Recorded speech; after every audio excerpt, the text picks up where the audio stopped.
موفق میشه جانیشف رو شکست بده. آفرین به محمدی، دلاور خوب ما. برای تیم ما دعا کنید، تیم ما قهرمان شده. برای قهرمانان ما دعا کنید که انشالله هر سه کشتیگیر که یکیش اومده به نیمه نهایی، 2 قهرمان دیگه ما هم بیان امشب و فردا شب به یاد ماندنی باشه برای کشتی ایران.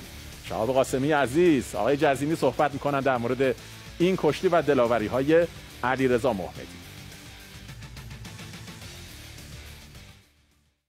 میخوای دلت باز شه با 780 برو سفر، اگه میخوای باهات یاشه با 780 برو سفر. زود باش دیگه برو نترس، داره برو بزن به کوه کمر. پاشو زمانتو نده دست، چون کلی چیزایی خوب جلوتر هست. برو سفر بده جایزه به خودت، بکن از هرچی که حال بد دور. دلو بزن دریا دیگه نباشه غمت، کوک میشه کیفت بخوره هوا به سر. شهر به شهر بزرگ میشه دنیات، رویاتو میبینی جلوی چشمات. نگران نباشه کی از همرات، خاطراتو بساز با 780. با 780 برو سفر، با 780 برو سفر.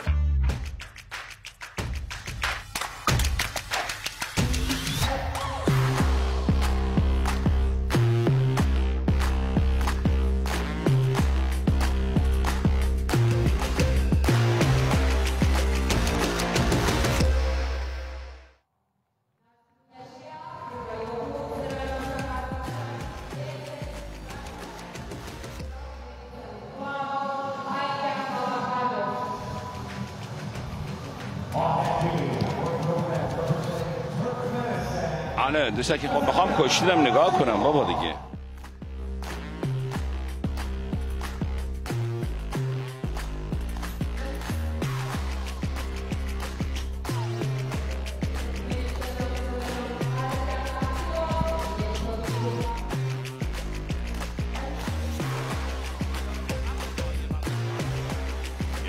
سخت و دشوار محمد مهدی کشکار، دلاور از استان فارس، شهر داراب، در آوردگاه مسابقات جهانی.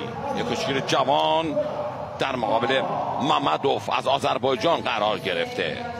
کشتیگیر کشورمون یک کشتی سخت و دشواری در مقابل این کشتیگیر داره، با باند قرمز مبارزه میکنه. ممدوف باندش آبی هست و تا لحظات دیگر بر روی تشک میان، بر روی 4 تشک دیداره ما قبل نیمه نهایی، یعنی 1/4 نهایی میان و برنده هاشون امشب در نیمه نهایی کشتی خواهند گرفت. کشتیگیر کشورمون که علیرضا محمدی مشاهده کردید با گزارش قشنگای مصطفی حسینی که موفق شد که حریف قرقیزستانی خودش شکست بده و امشب نیمه نهایی رو با مجارستان، با کشتیگیر از مجارستان کشتی بگیره. و میپرزیم به این رقابت وزن 63 کیلو. بعد از اون هم کشتیگیر کشورمون سعید اسماعیلی کشتی خواهد گرفت با یورگنسن نروژی که امیدوار هستیم که او هم بتونه به نیمه نهایی راه پیدا کنه. اولین کشتیمون که 87 کیلو بود رفت نیمه نهایی و هفتمین رقابتمون با پیروزی به اتمام رسید. 7 مبارزه 7 پیروزی. حالا کشتی 8م هست، کشتی سخت و دشواریه. این ممدوف دور قبل موفق کرم کمال رو ترکیه رو شکست بده. خودش در مسابقات جهانی در سال 2021 مدال برنز گرفت در نروژ. 2023 در صربستان موفق شد مدال نقره بگیره و در مسابقات اروپایی و تورنمنت ها دیگه مدال زیاد داره. و کشکار ما در جام تختی اهواز طلا گرفت، قهرمانی کشور شیراز هم طلا گرفت. حالا ببینیم که چه خواهد کرد در مقابل این عنواندار جهان. تلاش زیادی میکنه تا اینکه بتونه گارد حریف خودش رو باز کنه. ممدوف دستش بیشتر کار میکنه. حالا یک لحظه تا 2 حریف با هم میزنه. کشکار تحت تاثیر نام حریف قرار نگرفته. تحت تاثیر نام حریف قرار نگرفته که اون عنواندار جهان است. 2 مدال نقره و برنز جهان رو داره. اومده کشتی رو ببره. مثل فرخی دیگر همستانی خودش. فرخی هم برای برد میامد روی تشک. براش فرق نمیکرد نامها و عنوانهای کشتیگیران رقیبش. حالا میره برای به دنبال کار کردن دست کاملا. ممدوف از کار نمیده و سعی میکنه تلاش میکنه که بتونه اینجا تا داره فهم میزنه. میره خواهد کنه حریف خودشو. خواهد و 2 امتیاز.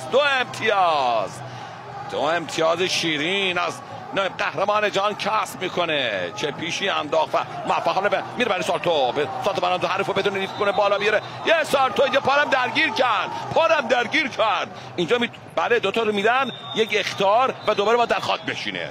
پارم درگیر کرد.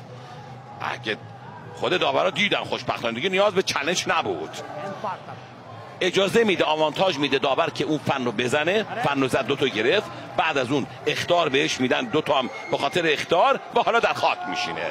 ببینیم که میتونه کشکار ما شگفتی ساز باشه، به نیمه نهایی راه پیدا کنه.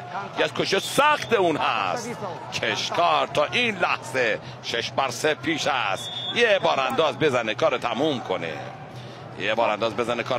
کنه. حالا با کاملا دست رو بذاره پشت حریف و بعد از اون کار شروع کنه. محمد مهدی کشکار، دلاور استان فارس، به دنبال اجرای فن بارانداز. یه بارانداز بزنه کار تمام خواهد شد. یا علی مددی بزن بارانداز و کار تموم کن. حالا میره مثل همه شیرازی‌ها به دنبال سالتو بارانداز هست. بازم پارو درگیر میکنه. به دنبال سالتو بارانداز هست. یک بار دیگه سعی میکنه پارو عوض کنه. تمام است. حالا یک لحظه پاج عوض کنه تمام خواهد شد. اینجا پا رو عوض میکنه، میره بالا و سعی میکنه که لیفت تمام. 2 امتیاز 8-3 پیروز میشه. خسته نباشید دلاور، خدا قوت پهلوان. راه یافتن کشتیگیر جوان کشورمونو، کشکار رو به نیمه نهایی تبریک میگیم. به هموطنان عزیز، به شیرازی ها، به دارابی ها، به استان فارس، به همه ازانی که قلبشون برای ایران عزیز میتپه.